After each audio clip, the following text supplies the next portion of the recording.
నేను ఎక్కడ ఆఫ్ చేశాను, అదే ఆఫ్ అయిపోయింది. నన్ను ఇక్కడ అడవిలో ఇరికించావు కదా. ఇక్కడ పరిస్థితి ఏం బాలేదు. పోలీసు వాళ్ళు ఆడి భార్య దగ్గరికి వెళ్ళి చక్రవడ్డీ కేసును రాయించుకున్నారు. నా దగ్గర ఏమో డబ్బులు గుంజుతున్నారు. అయ్యో, తర్వాత నాతో పాటు నువ్వు వచ్చి బెదిరించావని నీ మీద కూడా కేసు రాశారు. ఇక్కడికి వచ్చావంటే నువ్వు కూడా ఇరుక్కుంటావు. ఇంకా నయం, తప్పించుకున్నావు అనుకో. ఏంటి మామ అంటున్నావు? మామ హలో, మామ హలో. ఏమయ్యా, ఎవరిని అడిగి చార్జర్ తీసావు? ఏమన్నా తీసుకునే ముందే అడిగి తీసుకోవాలని మీ అమ్మ నేర్పిలేదా? చార్జర్ అని సరిగ్గా ప్రొనౌన్స్ చేయడం కూడా రాలేదు. నోరు చెడు పెద్ద గుహలాగా. ఎక్కడి నుంచి వస్తా? ఏమన్నా బామ్మకి ఎంతమంది పిల్లలని అడిగాను. ఆ మాత్రం భయం ఉండాలి. భయపడ్డానులే. ఎంతమంది పిల్లలని అడిగితే జవాబు చెప్పకుండా వెళ్తాంది. ఆరుగురిని కానీ అనాథగా బతుకుతున్నాను. ఏమయ్యా, ఒకటి అడిగితే కోపం తెచ్చుకోగా. దీనికే కోపడలేదు, ఇకపై కోపడతానేంటి? ఈ పెట్టి చల్లగా ఉంటదా, ఏడుగా ఉంటదా? దీని పేరు ఐస్ పెట్టి. మన ఊర్లో పేరుకు తగ్గట్టు పనిచేసే విషయాల్లో ఇది ఒకటి. ఈ వేడికి బాగా ఏసీ లాగా కూల్ గా ఉంటుంది. కనచ్చని ఇచ్చినప్పుడే ఇంత రాద్ధాంతం జరిగిందే. లోపల సాకేమన్నా కొడతదా? కాటికెళ్లే బాడీకి షాక్ కొడితే ఏంటి, నిప్పట్టుకుంటే ఏంటి? కథ టక్కని ముగిసిపోయిందని సంతోషంగా పోవాల్సిందే కదా. లేదు నాయనా, తెలుసుకోవాలని అడిగానంతే. పని ఈ సంవత్సరం పుట్టినరోజు ఎప్పుడనా? పోయిన సంవత్సరం బిర్యానీ వాసన ఇంకా పోలేదనా? పోరా నువ్వు ఒకటివి, ఇసుగు పుట్టిస్తూ ఉన్నారు. ఏం సేటు ఎట్టా ఉన్నావు? అరే రండి పనుపు సార్, ఊరు మొత్తం ఫైనాన్స్ ఇచ్చావు. వింటానికే మనసుకి కష్టంగా ఉందయ్యా. ఒక ఎదవకి డబ్బులు ఇచ్చి ఎప్పుడు పడని కష్టాలని ఇప్పుడు పడుతున్నాను. మా దగ్గరికి డబ్బులు కావాలని వచ్చేవాళ్ళ దగ్గర ఇచ్చే డబ్బుకి కరెక్ట్ గా వెండో బంగారం పెట్టుకునే డబ్బులు ఇస్తాం. అది వాళ్ళ డబ్బులు ఇవ్వకపోయినా వాళ్ళ వస్తువు మన దగ్గర ఉందో చూడు. మా దగ్గర డబ్బులు తీసుకున్న వాళ్ళ వెంట మేం పడం. వస్తువు ఉండటం వల్ల వాళ్లే మమ్మల్ని వెతుకుంటూ వస్తారు. కానీ మీరు ఉత్త పేపర్ల మీద సంతకం తీసుకుని లబ్బోదిపోమని తిరుగుతారు. అదే సమస్య అయితే మీ దగ్గర చేతులు కట్టి డబ్బు తీసుకున్న వాళ్లే మిమ్మల్నే చేయి చూపించి మాట్లాడతారు. అది మీ వాళ్ళు. అబ్బాబా ఎట్టా మాట్లాడతారులే. ఉత్తి పేపర్కి ఏం మర్యాద ఉంది, నువ్వే చెప్పు పంబే. అన్నిటినీ పోగొట్టుకుని కష్టమని వచ్చినోడి దగ్గర ఉన్నాయి మొత్తం లాక్కోవడం నాకు అస్సలు నచ్చదు. డబ్బు మాత్రమే కాదు, డబ్బు అడగడానికి వచ్చిన వాళ్ళ మొహం కూడా మేము చూస్తాం. ఇప్పుడు ఏముంది, అది కూడా పెద్ద సిక్కుల్లో పడింది. నీకు నెల నెలా కరెక్ట్ గా వడ్డీ ఇచ్చేస్తాను సీటు. సరే ఏమయ్యా, నీ మంచిగా చెప్పాను, మనసులో పెట్టుకోకో. అవన్నీ పట్టించుకోను, నీ వ్యాపారం చూసుకో సీటు.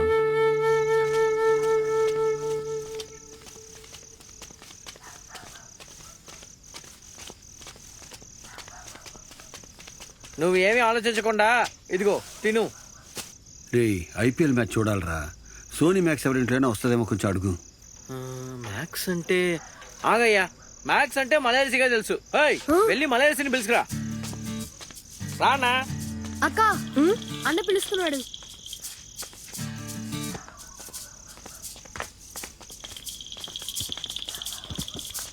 మలయర్సి, ఆ క్రికెట్ చూసేది ఏదో అన్నా, ఆ లెక్కల ఛానల్ పేరేదో చెప్పావు, దాని పేరేంటి? లెక్కలు కాదు, సైన్స్ కాదురా, అది సోనీ మ్యాక్స్. అది పే ఛానల్. మన ఊర్లో అంతా రాదు. మా ఊరు పిల్లలందరూ చాలా భయపడతారన్నయ్య. అందులో దెయ్యాల సినిమాలు వస్తాయంట కదా, అవన్నీ ఇక్కడ చూడరన్నా. అందులో దెయ్యాల సినిమాలు మాత్రమే రావురా, మంచి సినిమాలు వస్తాయి, మ్యాచ్లు వస్తాయి. డబ్బు కట్టి చూడాలి. పిచ్చినా కొడుకులు. చార్జర్ లేదు, ఛానల్ లేదు. అయ్యో బాగా వచ్చి ఇరుక్కుపోయినాయి. న్యూస్ పేపర్ అయినా వస్తుందారా? ఉదయాన్నే 6:30కి మొదటి బస్సులో వస్తుంది. తర్వాత బస్సు సాయంకాలం 6:30కే. ఆ పైన ఆకాశానికి చందమామ వస్తుంది. హలో,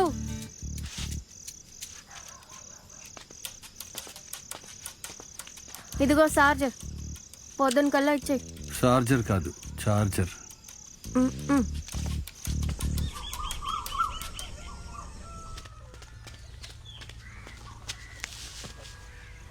అన్నాయ్ అన్నాయ్,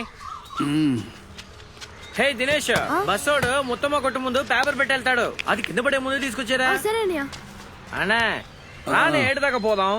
రేయ్ ఏదో అమెరికాకి వెళ్తున్నట్టు అలా అరుస్తున్నావు, మెల్లిగా చెప్పరా. ఆత్రమైనా అవసరమైనా కాసేపు రే, ఆపుకోవాలి రే, అన్నయ్య. రే, మెల్లిగా రారా. నిన్నటి నుంచి అడుగుతున్నావు కదా, అందుకే త్వరగా వస్తున్నాడు. ఆగాగా మెల్లిగా రారా, ఏంటి అవసరం? ఏంట్రా ఇది? సాయంకాలం పేపర్ మా ఊరికి పొద్దునే వస్తుంది. మరి పొద్దున్న పేపర్? అది సాయంకాలం వస్తుంది. ఇవన్నీ బాంబులు అయితే ఖచ్చితంగా మీది వీరవంశమేరా. ఇదిగో నీ తీసుకో. తను ఏ కాలేజీలో చదువుతుందిరా? కాలేజా? నువ్వు ఒక వాడివి. మలయర్సి ఇప్పుడే స్కూల్లో +2 చదువుతుంది. ఇప్పుడే +2 చదువుతుందా? అవునన్నయ్య, తనకి లెక్కలు రావు. ప్రతి ఒక్క సంవత్సరం లెక్కల్లో మాత్రం ఫెయిల్ అవుతుంది. ఏదో ఈ సంవత్సరం కరోనా ఆల్ పాస్ కోటాలో పాస్ అయ్యి +2కి వచ్చింది. తనకు అసలు సిగ్గేదారా? తనెందుకు సిగ్గుపడాలి? డబ్ మ్యాచ్ మ్యూజిక్ యాప్ లో తన ఆడే ఆటకి ఊరు మొత్తం దిమ్మ తిరిగిపోయింది. ఎవరిని చూసినా ఒక డబ్ మ్యాచ్. ఇదిగో చూడు, నాతో కూడా డబ్ మ్యాచ్ చేసింది.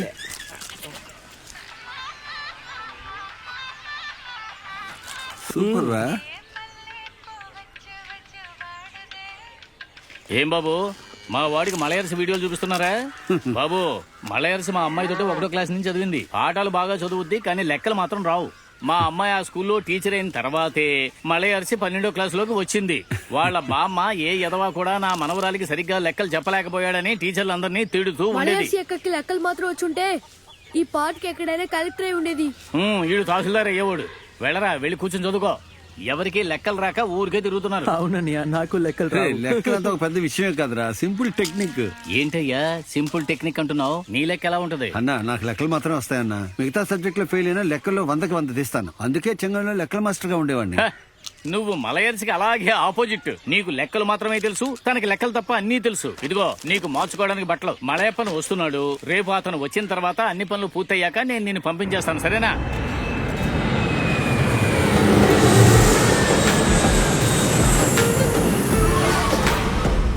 ఏంటి షణ్ముగా అన్న, 2 సైడ్లు పెద్ద పెద్ద చెట్లుండేవి, ఒకటి కనపడడం లేదు. అవన్నీ వరదలోనూ తుఫానుల్లోనూ కొట్టుకుపోయాయి.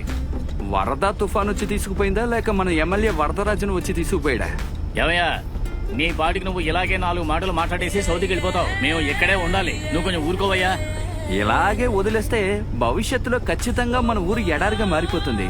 సౌదీలో ఉన్న వాళ్ళందరూ ఒంటెలు తీసుకొచ్చి ఇక్కడ మేపుకుంటారు, చూడండి. ఏమయ్యా, కారు వస్తున్నట్టుంది. అవును, కార్ దగ్గరికి వచ్చేసింది. ఏంటి ఎంతమంది కూర్చున్నారు?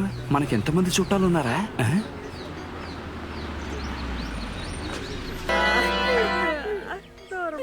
సౌదీలో ఒక రోజు మహారాజు నాకు విందిచ్చాడు. అప్పుడు ఆయన చెప్పాడు, ఎడార్లో ఉండగా కంట్లో దుమ్ము పడకూడదని ఇదిగో ఈ కళ్ళజోడు నాకు ఇచ్చాడు. ఈ కళ్ళజోడు మా అమ్మకి పెట్టి నేను ఆనందపడతాను. చివరి వరకు ఈ కళ్ళజోడు ఎవరు తీయకూడదు, అర్థమైందా? ఇంకెందుకు ఆలస్యం? అమ్మ కళ్ళని చివరిగా చూసుకునే వాళ్ళు చూసుకోండి అయ్యా. రేయ్, పోరా. ఊరికే ఉండరా, అట్ట మాట్లాడమాక. రండ్రా ఇటువైపు.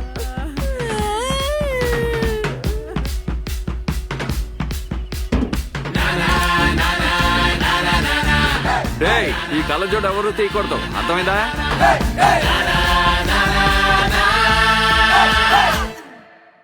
కొంచెం కూడా తనకి బాధ లేకుండా కట్టుబట్టలతో అన్ని వదిలేసి తన బాయ్ ఫ్రెండ్ తో చెక్కేసింది. ఇంకా అక్కడి నుంచి రేయ్ ఏంట్రా చూస్తున్నారు? ఏం లేదన్నయ్య, ఊరికే. ఏం లేకపోతే ఎందుకు దాస్తున్నారు? నిజం ఏం చెప్పండి. లేదన్నయ్య. లేకపోతే దాచిపెట్టావు. వాడు అబద్ధాలు ఆడుతున్నాడు. ఎప్పుడు చూడు యూట్యూబ్ లో ఇలకే అని ఒక కమెంట్ చూస్తున్నాడు. అలాగారా? ఊరికే టైం పాస్ అన్నయ్య. టైం పాసా? టైం ని మంచి విషయాలకి పాస్ చేయండి రా, అప్పుడే లైఫ్ లో నువ్వు బాస్ అవ్వగలవు. బిగ్ బాస్ అన్నయ్య. బిగ్ బాస్ అవుతావో లేదో తెలియదు కానీ అట్లీస్ట్ జస్ట్ పాస్ అవుతావు. నేను బానే చదువుకునేవాడిని అన్నయ్య. ఈ లెక్కలు మాత్రం అసలు బుర్రకెక్కలేదు. లెక్కల మాస్టర్ 9th టేబుల్ రాలేదని మోకాలు ఏమన్నాడు. అందుకే స్కూల్కి వెళ్ళడమే మానేశాను. నీ లెక్కల మాస్టర్ అడిగిన 9th టేబుల్ ని ఈజీగా చెప్పిమంటావా? 9 ని 3 తో మల్టిప్లై చేయి. 3 తీసుకో. 3 1 తీసేయి. 2 ఉందా? 9లో 2 తీసేస్తే ఎంత అవుతుంది? 7. 7 పక్కన రాస్తే 9 3 27. అంతే కదా, చాలా సింపుల్ రా. ఎక్కడ నేర్చుకున్నావన్యా ఇంత బాగా చెప్పిస్తున్నావు? అంతా యూట్యూబ్ లోనేరా. యూట్యూబ్ లోనా? అవునరా. ఈ ఇలక్కి అలక్కి అని వెతకడం మానేసి ఈజీగా లెక్కలని యూట్యూబ్ లో కొడితే 1000 వీడియోస్ వస్తాయి. అవును, దీనికి యూజ్ చేసుకోవాలరా. ఇదా పట్టుకో. అన్నా ఆ, వచ్చి 3 రోజులు అవుతుంది. ఆ సౌదీ నుంచి వచ్చేసాడు కదా, ఎప్పుడు బాడీ తీస్తారని అడిగి చెప్తే కొంచెం బాగుంటుంది. అరే ఉండవయ్యా, నువ్వు కూడా చాలా కష్టపడ్డావు. 2 రోజుల నుంచి అలసిపోయాం. గుండెల్లో గ్యాస్ పట్టేసింది. ఒక సోడా తాగి వెళ్దాం. అమ్మా, కూల్గా ఒక సోడా ఇవ్వు. సోడా ఉంది సన్ముఖం, చల్లగా లేదు. ఏమైంది? మా ఆయన బతుకున్నప్పుడు కొన్న ఫ్రిడ్జ్, దానికి వయసు అయిపోయింది కదా. ఊళ్ళో ఉన్నది ఒకే కొట్టు, ఒక కొత్త ఫ్రిడ్జ్ కొనిపెట్టుకోవచ్చు కదా.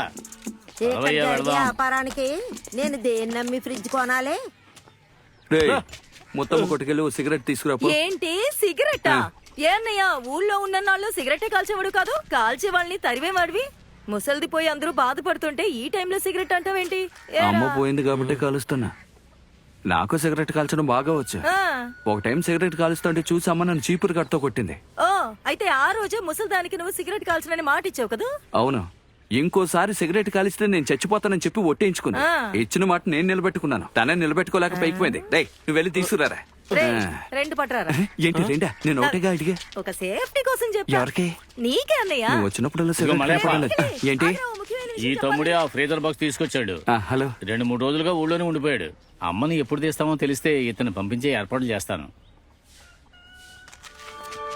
రండి, మీ కష్టం నాకు అర్థమైంది.